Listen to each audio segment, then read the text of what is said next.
Welcome to the FemiNinja Project. I am your host, Cheryl I Love, middle-aged ninja hiding in plain sight, dedicated to restoring human dignity one person at a time and helping you unleash your personal power. Discover that it's possible to look like a woman, act like a lady, move like a ninja, and think like a warrior.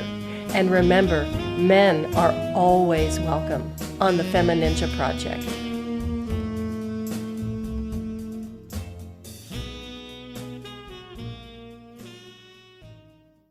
Hello and welcome to another episode of the FemiNinja Project, and thank you so much for tuning in. I really appreciate it. And we have an incredible guest today. She is truly a force of nature. Her name is Josiane Fortin, and she is a multipotentialite coach, and she'll explain what that is in a few minutes. She is also the author of 3 published novels, the mother of 2 small children, and the host of the podcast, The Self-Publishing Queen. There's a lot more to her story, and we're going to unpack that in a few minutes. So, Josiane, welcome to the show. Thank you so much for having me.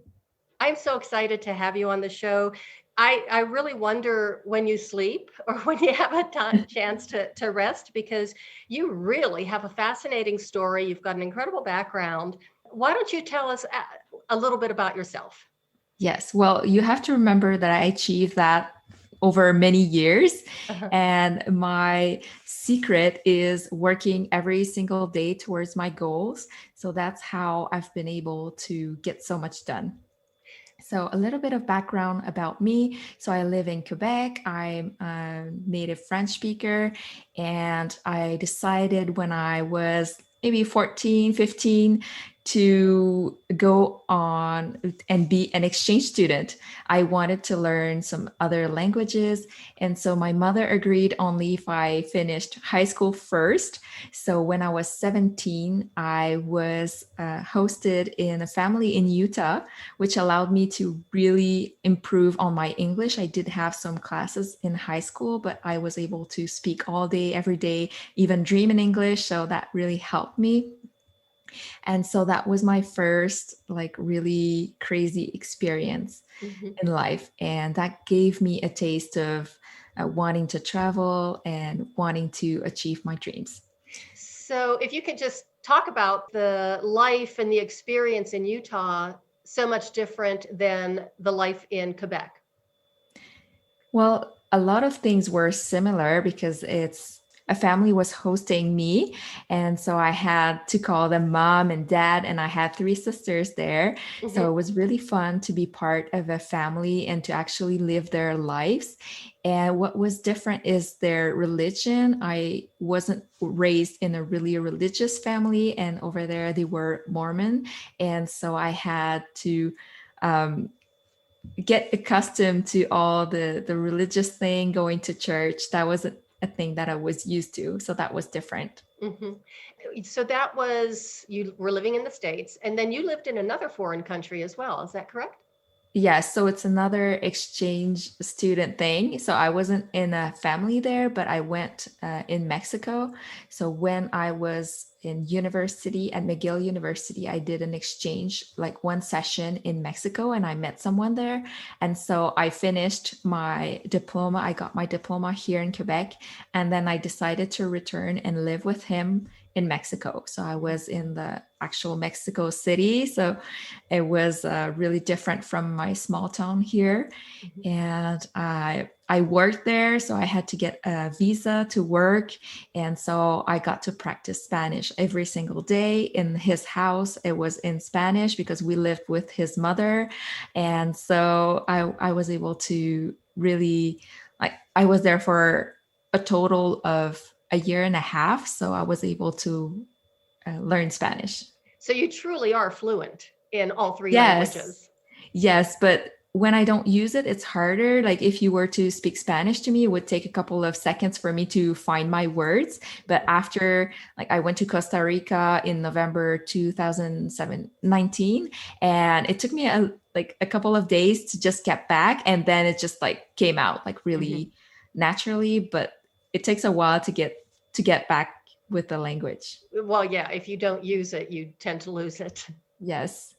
So how did you end up becoming a multi-potentialite coach? And tell us a little bit about what it is. I mean, I figured it out just from the word itself, but talk to us a little bit about that.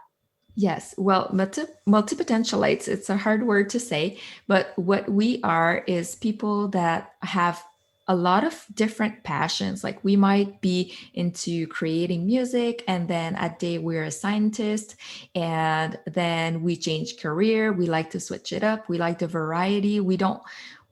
It's opposed to someone that's really dedicated to one passion. Let's say an Olympic medalist in, I don't know, ski, like that person is really focused on one single interest. Whereas multipotentialites, we get interested in a lot of different things. We love to learn. Mhm. Like I love learning languages. I love painting. I love writing. So I'm interested in a lot of different things. And I've been reading self-help books for so long that my best friend said, you know what, like you're ready, you should totally be a coach. And so I took her word and I decided to go for it. And I've been coaching for a year now. I have a website, I've built a small community on Facebook, and I also have the YouTube channel where I share my knowledge for free with people who are interested. And so it's called Upturn Community. So you can Mhm. look it up on Facebook and on YouTube. Mhm. And I just did check out one of your videos earlier today, and it was about negative feelings and what to do when we have negative feelings. Yes. And one thing that I want everyone to know is that it's normal to have negative feelings. So don't add the guilt over the negative feeling, because it's not like you shouldn't be sad, you shouldn't be upset ever. Like you just accept and make peace with having negative feelings, because it's just the normal human experience. And also, negative feelings, I mean, if I don't know, my mother is still alive, but the day my mother will die, I want to be sad. I want to have Hmm. that negative Hmm. feeling. I don't want to be dancing. Yeah. Like it wouldn't make sense. So negative feelings are a part of our experience. And I think if you start having a lot of guilt around negative feelings, no matter what they are, if you have enough guilt, eventually guilt leads to shame. And then you're going down a bad path. Yes, exactly. So you're building negative over negative over negative. So that's where you don't want to go. Hmm. So you don't want to make it worse. Hmm. You just want to accept and feel that feeling and not like compound with other negative feelings.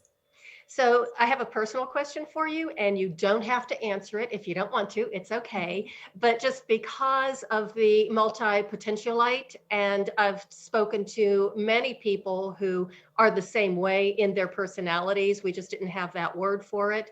And I just wondered, when you were a student, when you were in traditional school, were you a good student?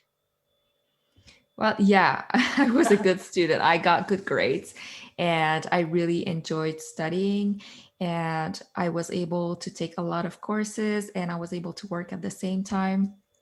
So I was a good student, yes. Okay, I just wondered because with your creative sense, some people have a hard time in a structured school system, but apparently you truly are so multi-potentialite that you can I'm really adapt. flexible. Like people used to say, well, if you're good in languages, you're not going to be good at math, but I was really good in science too. So I never had a problem like Mhm. picking between languages or math. I was good at both.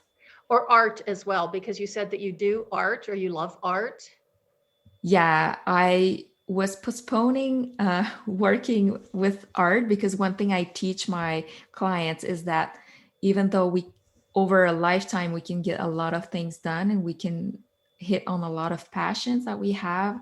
Like some years, we need to dedicate ourselves to maybe 5 pet projects Mhm. and then leave the rest for next year and next year and next year. And Mhm. so you don't have to say no to anything, but you do have to kind of constrain yourself if you want to get some things done. So I got into pour painting in 2019. So that was the year that I really worked hard in pour paintings, and I did some shows and I sold some artwork. So I was really happy. I didn't make it big into painting, but I did sell some of them. So that was really awesome. Well, that's an incredible accomplishment because a lot of people paint all their lives and never sell a thing.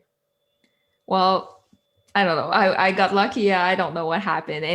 And I've been thinking about watercolor for a long time, and Mm-hmm. I just received some for a Christmas. So I'm trying to I'm I want to wait, but I can't wait. Like I'm so excited. I want to try it. And I've found some tutorials on YouTube. And Mm-hmm. yesterday I just got started and just painting some flowers, some very simple things.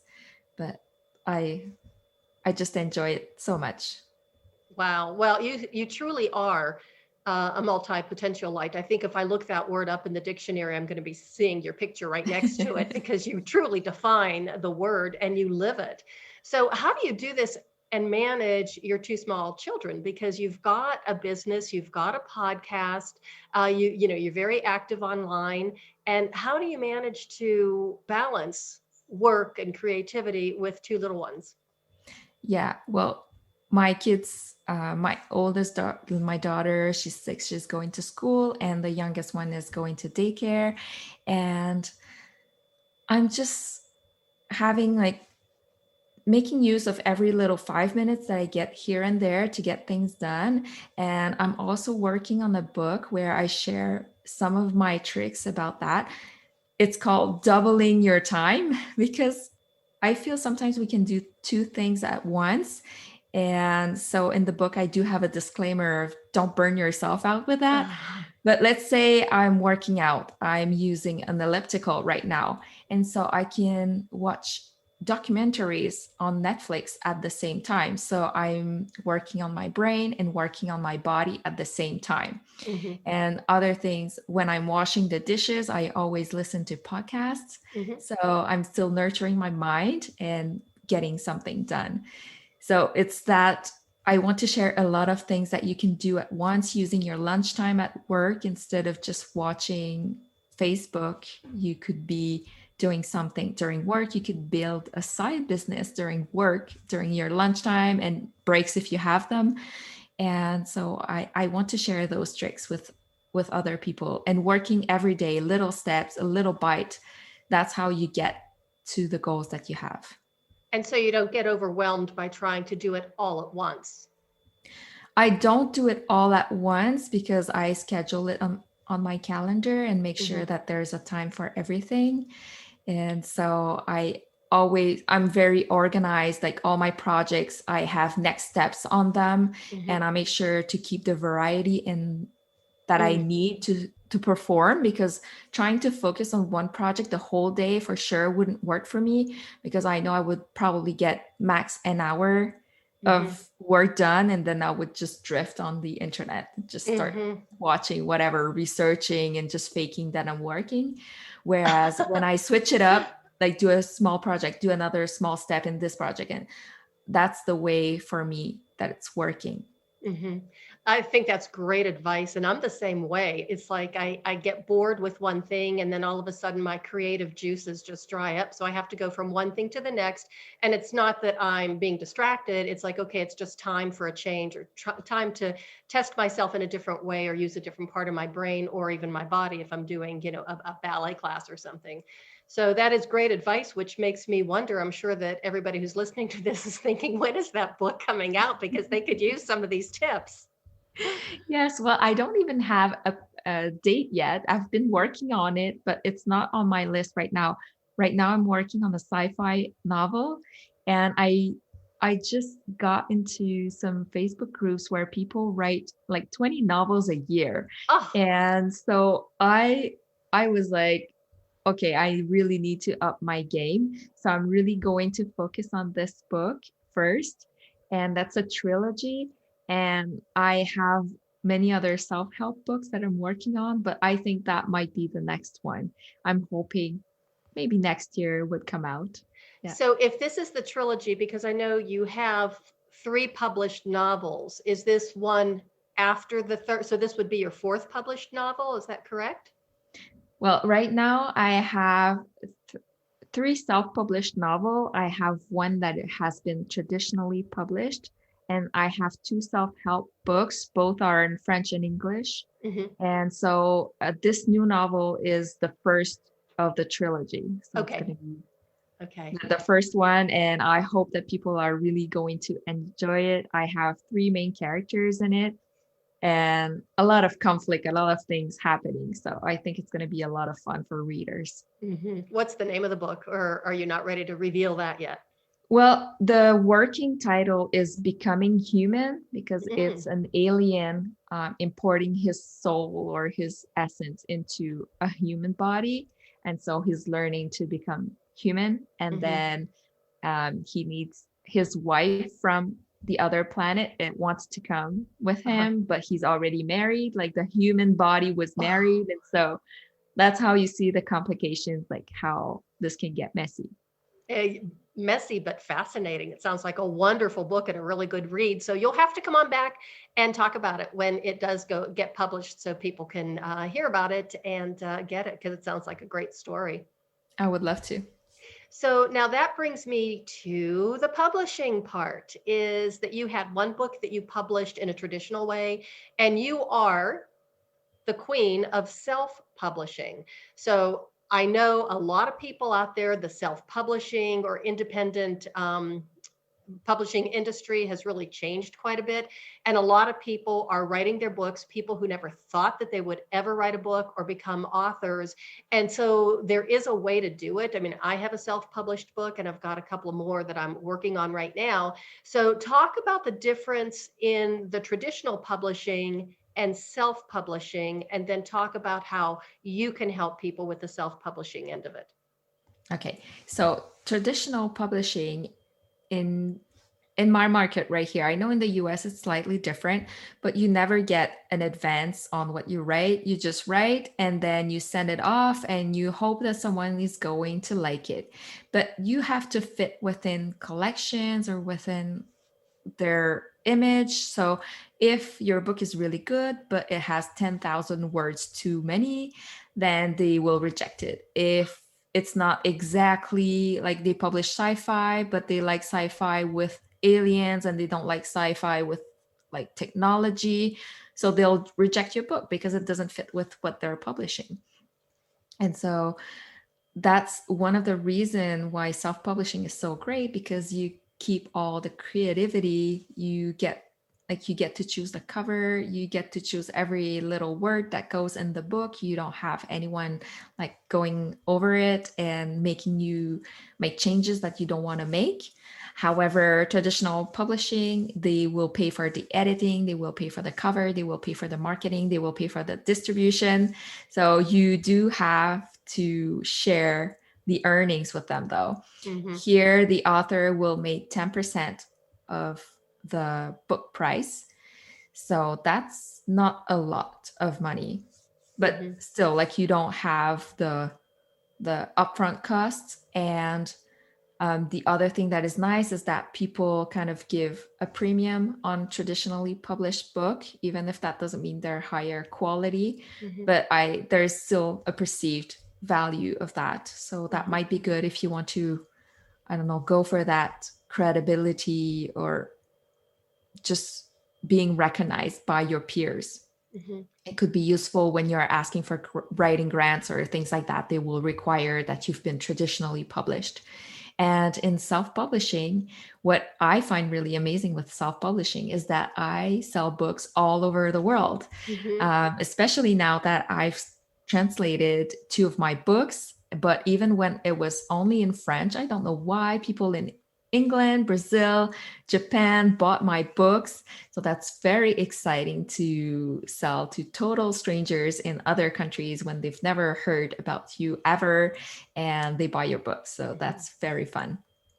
And also, I have a podcast which is called Self Publishing Queen, Mm-hmm. and I interview a lot of self-published authors, and you're going to be on the podcast. So I'm Yay. really excited about that.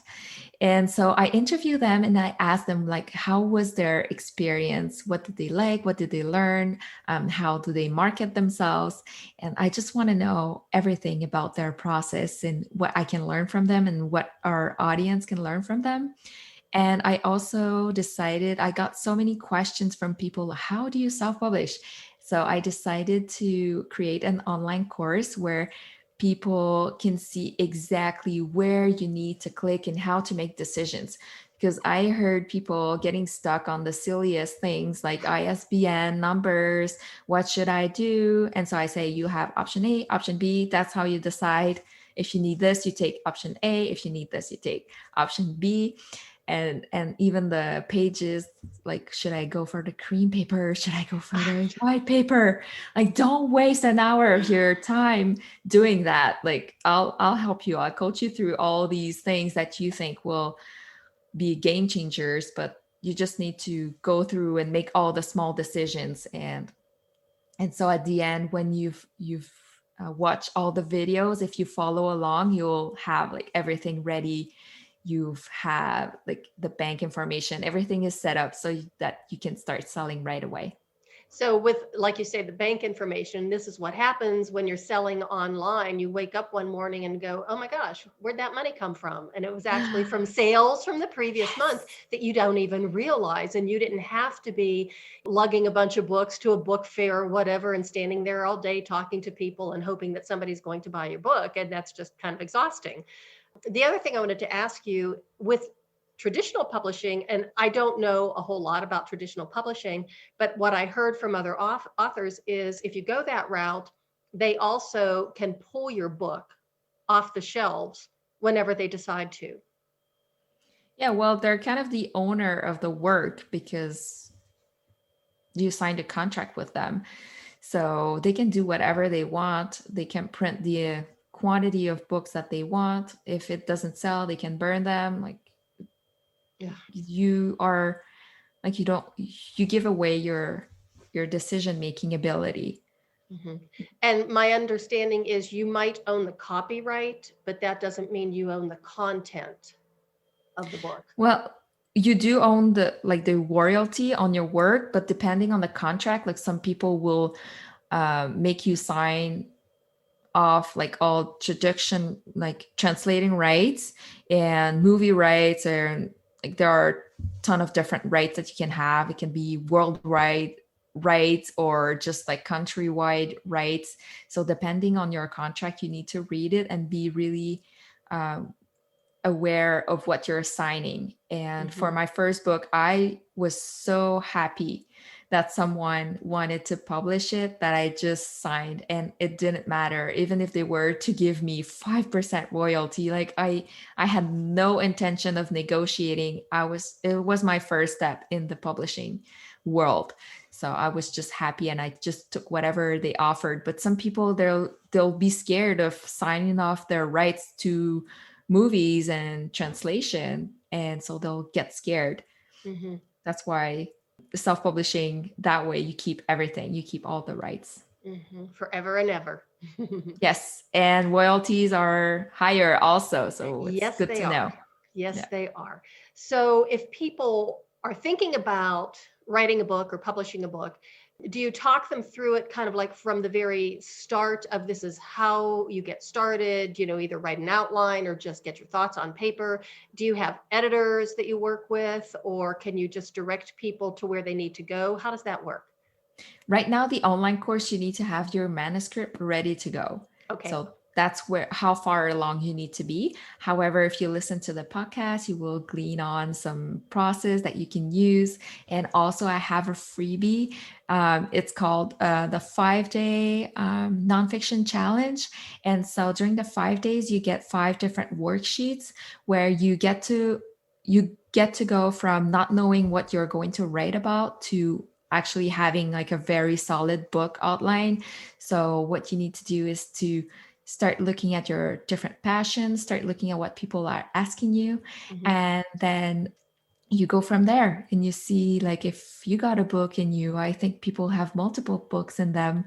And so I've just simplified it to really intense 5-day where you get to create your online and you also get to think about your book title. So if people are interested, I can share the link with them. we want all of this information, and with the episode I'm going to have all of the links with the description. But if you can just tell us right now, how would people be able to access this information? Where would they Yes, go? I don't have like the complete link all off the top of my head, Uh-huh. but they need to sign up for my newsletter, and they'll just automatically receive it. So every day for 5 days, Mhm. they'll receive the content. And so they really need to be um, very motivated to get through it, because that's a lot of work, but Mhm. that's so exciting. At the end of 5 days, can you imagine like having a whole book planned after that? It's just a piece of cake of finding some time to write it. And what I've been teaching people over my podcast too is that they can use speech to text to write their books. And so that's something that I've been just learning about like right now. I had tried it in the past, and I feel the technology wasn't ready, and maybe I wasn't ready. So it takes a couple of sessions to get used to it. But after that, like you would never go back. So I love the idea of having those 5 days or those 5 tips every single day. You get something, because I think that's what really keeps people from sitting down and writing a book. It's, you hear people all the time, oh, I'm going to write a book someday. I'm going to write a book someday. Well, that someday never comes because they really don't have any idea of how to go about doing it. So this is almost like somebody holding your hand and coaching you through it to get started. And anybody out there who's listening, I really encourage you, if you believe that there's a book in you, and I know there is, I believe there's more than one book in each and every one of us, because we all have our stories, right? And we all have Yes. information we want to share with the world. So just get started. I mean, if it takes pen to paper to get writing, or on the keyboard, whatever it takes, just do it, because it's really exciting to get your own book out. One thing that you said that's really interesting is that it's true that people keep telling me that they want to write a book too. Mhm. And what I've been digging in right now as a coach is the difference between having a vision for yourself, a vision for your life, and then from that vision, you need to come up with projects that are going to accomplish that vision. So I don't know why this was not so clear to me, but it just came clear to me, and I want to do a video about that. But let's say you have a vision of being a writer, let's say. And so you can think and visualize being a writer, but then, like, what's the project that is going to get you to that vision? And so the project is writing this and that book. Okay. So you have your book idea.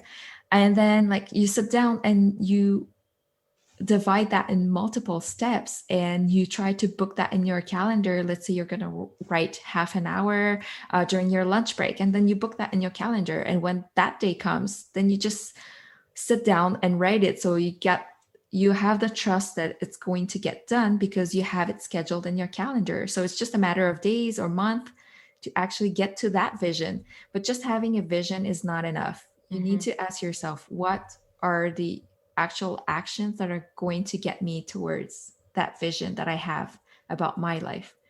So I don't know why, like, I feel like I need to dig a little bit more in that concept, but I feel like I have something to share about that, because if it wasn't clear for me, then it means that other people are still looking for that information to click. Maybe sometimes hearing it expressed in a different way so that it clicks to them. Absolutely. So the other thing I wanted to ask is, when you've got, I have, like, let's say, all right, I put these 30-minute time slots every single day, I'm going to write, and then I sit down and I go blank. And of course, that has happened to everybody. That happens to me sometimes when I'm trying to write out my grocery list. And it's like, oh my gosh, I've got writer's block for a groceries list. This is stupid. But it happens to all of us. So do you have any advice or any suggestions how to deal with that?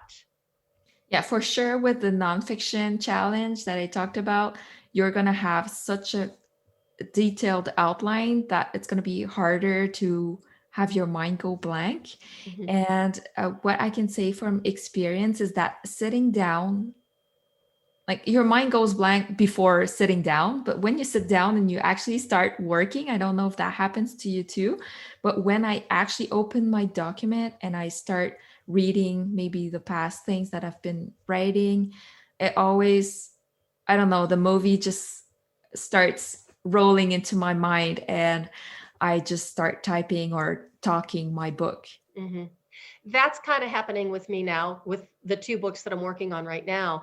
But with the first one, when I would get to that point and I would just not be able to write anything, I would just start writing words. They didn't make any sense. It didn't make, maybe just how I was feeling at the moment. And I would just start writing, and then I would get back on track.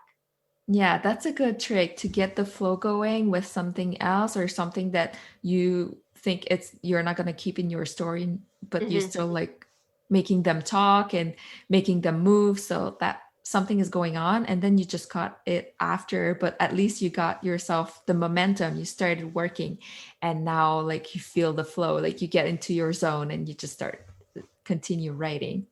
So another thing I find really interesting is how your self-publishing experience is influencing your coaching and your coaching techniques. So you can't really separate the two. They are very much intertwined because you're helping people tell their story and you're helping people at the same time find their path Yes. and find their passion and make it come true rather than just sitting on a back burner going, someday I'll do this. Yes, having a coach is so helpful because what I do is I don't give you the answers, but I give you the questions. Mhm. And when you're face to face with me during a coaching call, you have to give me the answers. So you can't just, we can spin in our mind for days and days and years not knowing the answers. I don't know. I can't decide, blah, blah, blah. Those are all just excuses to protect yourself from going out there and getting out of your comfort zone. So when you have a coach, she's not going to let you just say, I don't know. You'll have to find the answers that are right for you. And one thing that I like to say also is that there are no wrong decisions. Everybody needs to make decisions and just be confident that's the right decision. Whatever happens, it was the right decision because you learned something along the way. So whatever the result, the success or the failure that you get, you've learned something and now you're ready to take on a new challenge. So not moving is a decision by itself because you're just deciding to hide and not do anything. You said a buzz phrase that I love when you're talking about getting out of your comfort zone, because getting out of your comfort zone is so uncomfortable. I mean, it's easy to stay there. You're safe in your comfort zone, but there's so many opportunities and so many experiences that you're missing out on. And when you step out of that comfort zone and do something that really does make you uncomfortable, you see a lot more potential. Oh, for that multipotentialite, right? Yes, for sure. And what you said is that it's uncomfortable to get out of our comfort zone. And what people need to realize is that it's uncomfortable to stay in our comfort zone. Let's say someone that is not wanting to work out, then maybe today it's going to be more comfortable to stay on the couch. But over many years, that person is going to dig her grave. She's going to feel uncomfortable in her own body. So you're maybe it's easier for today, right this minute, to choose the easy way and watch Netflix, but over many years, it's going to be worse. Hmm. Like your life is going to be worse because of that, Hmm. of not making the right decisions and not making the right choices. So sometimes choosing what is hard to do in the long run is going to make your life easy. Maybe it's hard not to spend on that dress right now today, but in the long run, you're not going to get into debt. No one's going anywhere these days, so we don't need that dress anyway, right? Same thing for a bag of chips, or like sometimes it's going to be hard to leave the chocolate in the Hmm. grocery store. You know you're going to need them, or that bottle of wine, and depending on whatever floats your boat. But sometimes leaving it there is going to be hard today, but over the long run, it's going to create a more comfortable zone for you. Hmm. Is there anything else you would like to share with the audience? I mean, you've been giving us such wonderful advice, such great tips and great stories. Is there anything you would want to leave, if there's like one or two things that they could take out of this interview right now? What would it be? Well, first of all, if you want to write a book, for sure, you have to do it because it's like running a marathon. After that, like you feel so proud of yourself and you have something to show to people. Look at that. Look what I did. So people can be like, you can be so proud of yourself after doing that and going through the process and learning so much.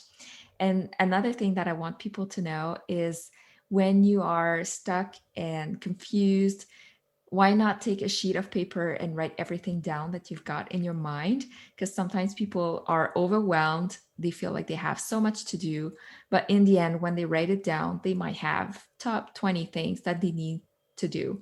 And some of those things are, sometimes I have things on my list that my husband is taking care of them. So why am I worrying about that? Like someone is taking care of it. Like and it's taking brain space in my mind and I feel overwhelmed. So when I do that, I just, even if you don't take any action, just the fact that you did that is going to kind of clean your brain. Mm-hmm. And so you get your brain power back to focus on what you want to get done. Well, sitting down and writing a list like that is taking some sort of action. So I think that gives us some kind of sense of empowerment and that we are back in control rather than, our life being in control of us. I agree. So let's just I want to recap your podcast. The name of the podcast is The Self-Publishing Queen. And the group that you have, what is it? The Upturn Community. Upturn Community, and that's Facebook? Yes, it's on Facebook and on YouTube. Okay. And is the Upturn Community on Facebook, is that where you were giving like the great advice that I got this morning? Yes, that's where I share all my advice. Okay. And what is your website? Where can people find you on your website? Right now, I don't have a website. I took it down. Oh, you did? Okay, great. Yes. That's why I couldn't find it. But you have all the information everywhere else on the internet. And if people can't find you, they're just not looking. If they look for Upturn Community, for sure on Facebook, they'll find me, and on YouTube also. Okay, great. Well, Josiane, it has been wonderful having you here. Thank you so much for being with us today. I really appreciate it. Thank you for having me. And everybody, thank you so much for listening. And remember, there's a book in each and every single one of us. And the world's a better place when we do tell our stories and we share our information and we can learn and grow from each other. And that is the way of the FemiNinja. Thanks for listening.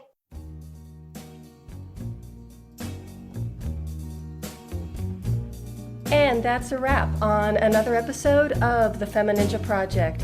Thank you so much for listening. And remember, be safe, be strong, and until next time, bye now.